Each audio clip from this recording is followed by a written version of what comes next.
What's up, it's Marco, Sage of Soccer, and today I'll be doing a preview of the US men's national team game against Japan. There's a Japanese side that's going to be a very different opposition than what we've been facing in CONCACAF, and I think a very good preparation for the World Cup. It'll be interesting to see how we do against a team full of very good technical players, though that's not the only thing Japan has to offer. They have a very well-traveled defense that could be tough to break down, and a dynamic attack that has a lot of very talented players that we have to be wary of.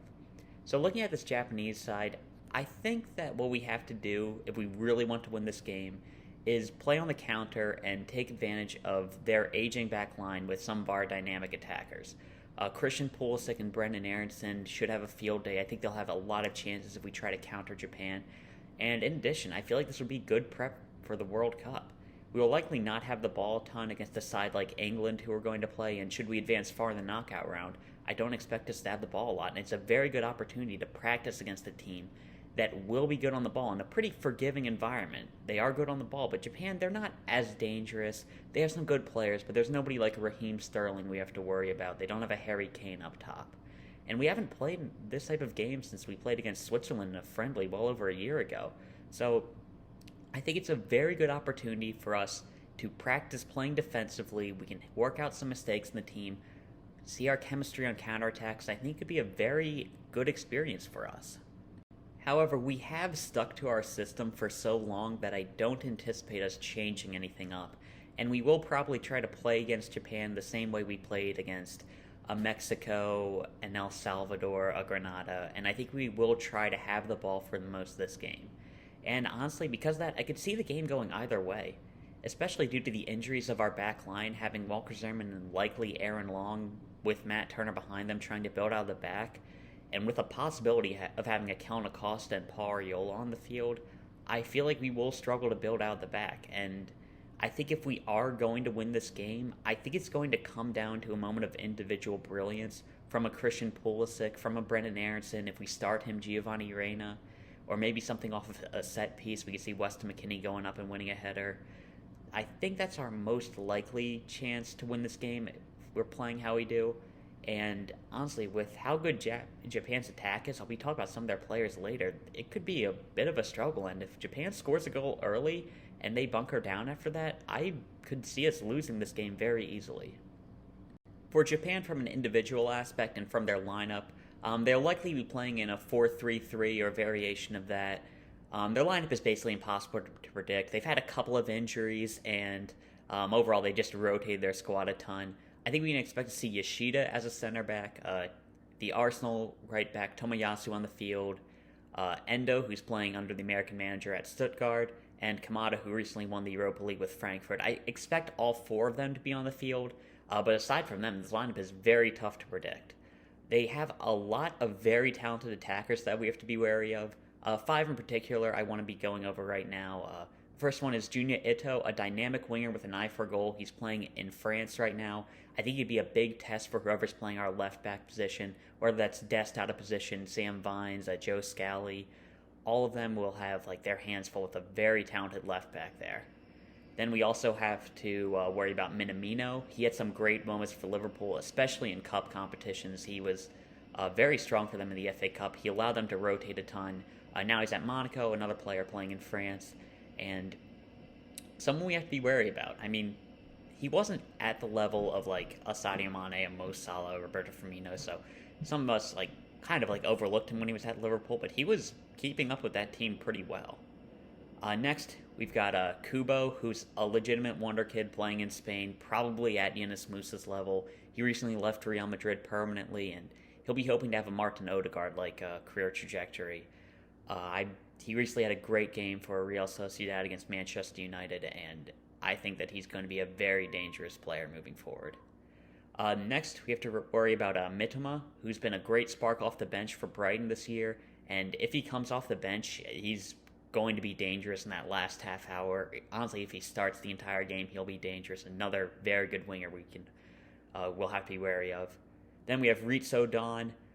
He's done very well for Freiburg to start his Bundesliga career, moving there from PSV. And I think he's a player who's been tipped to have a very good World Cup, a breakout campaign, and just looking like a very good Bundesliga player, another guy who is going to be dangerous. And up top for them, I'm expecting to see I go for Akashi. He's a striker for Celtic who's been scoring goals in Scotland with relative ease, and we know how good Cameron Carter-Vickers has been for them. I'm expecting him to be pretty dangerous. Like again, he's a pretty mobile striker, like a very like pretty dynamic with his movement, can pick up some goals. Like it's going to be somebody who will be testing our back line. In the midfield, we'll likely see Endo and Kamada alongside probably one of those players who I talked about in the attackers. Maybe a Minamino, a Don, a Kubo coming in and playing the midfield. But Endo is a very solid defensive midfielder for Stuttgart, helped them stay up last season, and I'm expecting him to be a decent player on the field. Good at keeping the ball in possession, solid defensively, just a good player who's under the radar, who we're going to have to work around. We're going to have to be aware of him on the field.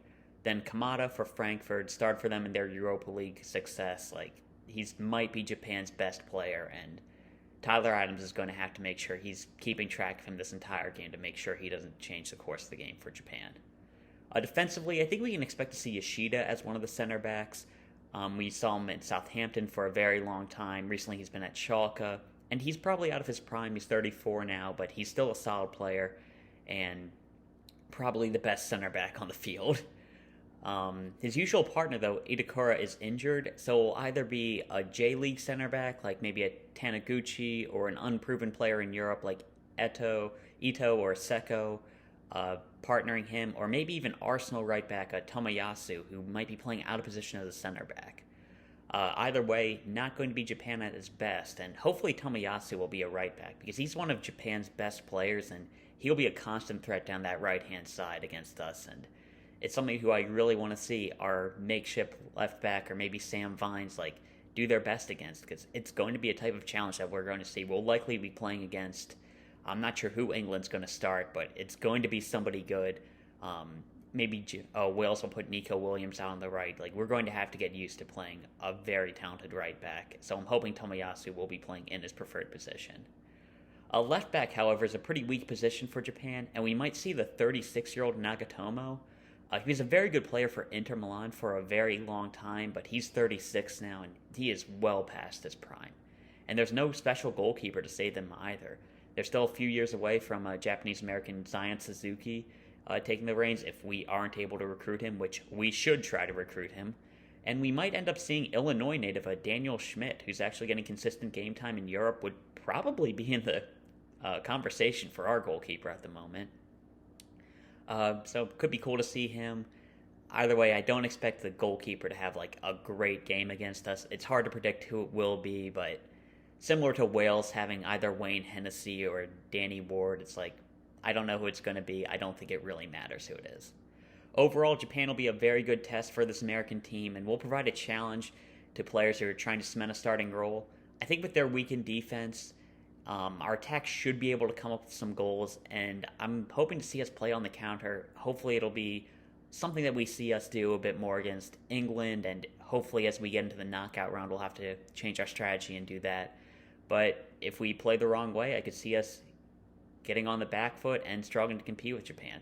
But overall, looks like a very fun game. I'm excited to watch it go either way. Also for this game, I'm going to be a bit under the weather for it, getting my wisdom teeth pulled tomorrow, so hopefully I'll be okay by that game, but I think I'll be fine. But if I sound a bit weird, that's why. And yeah, that's all I've talked about right now. See ya.